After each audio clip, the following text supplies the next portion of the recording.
You know how when you drop a stone into a still pond, it sends out ripples? Well, what if that stone wasn't a stone at all, but your family's income? Today, we're diving into the ripple effect of social class. We're going to use the United States as a case study to see how a person's starting point can really shape just about everything, from their health to their political power. So let's just get right to it with the big question. Does your family's income define your future? It's a heavy one, for sure. And the answer, well, it's a lot more complicated and honestly more surprising than you might think. Let's start unpacking just how much our background really steers our lives. Okay, so to really get this, we have to start at the very center of the ripple. What exactly is social class anyway? It's definitely not just about how much money you have. It's this complex, often invisible hierarchy that quietly sorts us all. All right, this is where we get a little more scientific. To really analyze this stuff, sociologists use a key term, socioeconomic status, or just SES for short. Think of it as a way to measure social class. It breaks it down into four concrete things: your income, your overall wealth, the kind of job you have, and how much education you've got. All of a sudden, this big abstract idea becomes something we can actually study. And let me be clear, this is not just some theory in a textbook. Having a higher SES isn't just a label, it's like a toolkit for life. It translates directly into real-world advantages. We're talking better doctors, access to better schools, and a much, much bigger say in politics. Your starting point has very real, very tangible consequences. So, what does this first ripple actually feel like in day-to-day life? Let's follow its path into the most personal parts of our world: our health, our minds, and yeah, even our families. Okay, get ready for a fact that might honestly shock you. In the United States, your socioeconomic status is a better predictor of your health than almost any other social factor. Just let that sink in for a minute. It's not just about your genes or your personal choices, it's about the social and economic world you live in every single day. This chart shows us one huge reason why. In the US, health insurance is overwhelmingly tied to your job. You can see that huge slice of the pie, 59%, is covered by an employer. But here's the catch. Higher status jobs are the ones that usually provide these benefits. Lower status jobs often don't. And that leaves a staggering 16% of working age people completely uninsured, creating this massive gap in who can even see a doctor.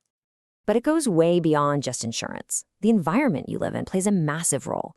Is there a grocery store with fresh food nearby? Or do you live in what they call a food desert? Are there safe parks for kids to play in?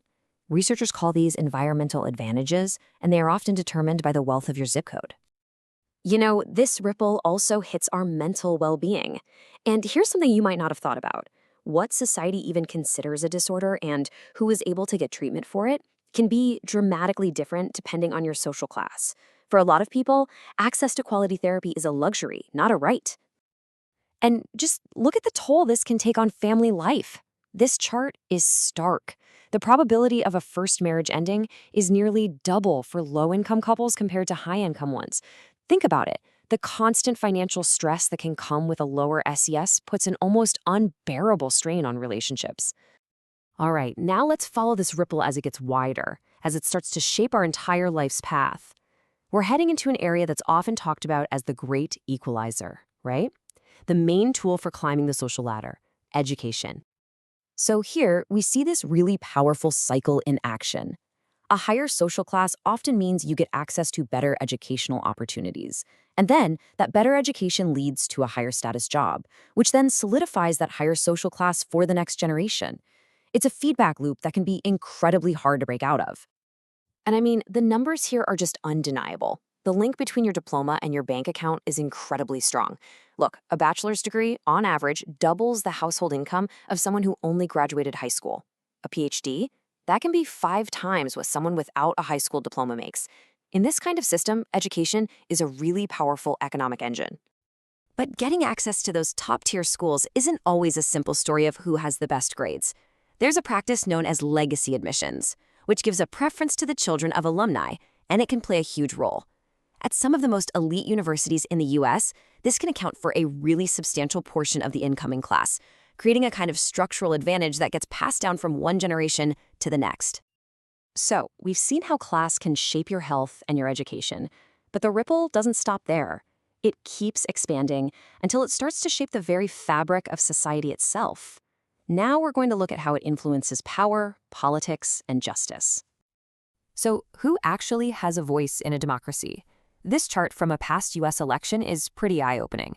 There is a direct line between how much education you have and how likely you are to vote. Compare that 76% turnout for people with advanced degrees to just 29% for those without a high school diploma. This creates a huge imbalance in whose interests are actually being represented on Election Day.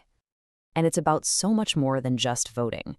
Political influence is also about money and access.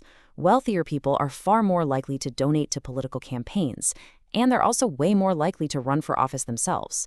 What this means is that the laws are often being written and passed by people from a very specific and very narrow slice of society.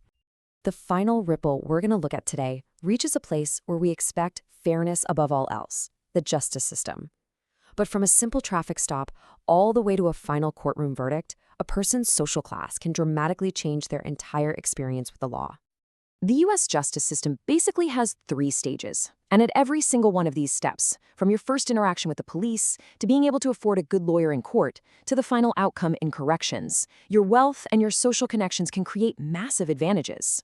It suggests a system that isn't always blind to who you are. Okay, let's step back for a second and see the whole picture now. We followed these ripples from the individual all the way out to society's most important institutions.